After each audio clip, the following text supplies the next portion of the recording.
or detention and the basis for detention. So, what is the law and what is the crime that I committed?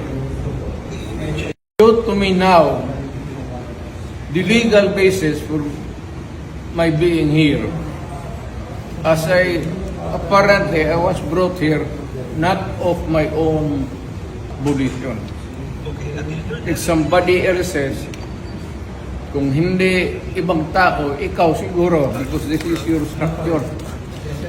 So you have to answer now for the deprivation of liberty. General naman kayo.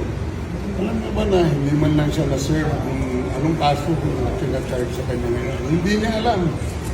No? Kahit na PI man lang. Alam mo, ang charge sa kanya nasa dyaryo lang. No? And then, hindi pa kayo na, ganito ginagawa natin. Sumusunod tayo sa isang entity na hindi na tayo membro. Nag-withdraw na tayo.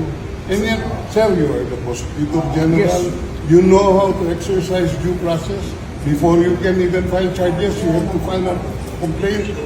We have to file a counter affidavit. Without doing those procedural process, here we are, being issued a warrant of arrest, questionable warrant of arrest. Ano naman to, sir? Sir. There's naman doon, blooper, puro pagdating sa trial gan, tatawagin kita sa witness stand. Sabihin ko, you're the person who arrested me. May I know the reason why? Have you read the documents? Or at least, have you read the case at that time when you made the arrest? So that you would be guided to what you should know. Yan lang yan. Magkaibigan tayo, galing ako gobyerno.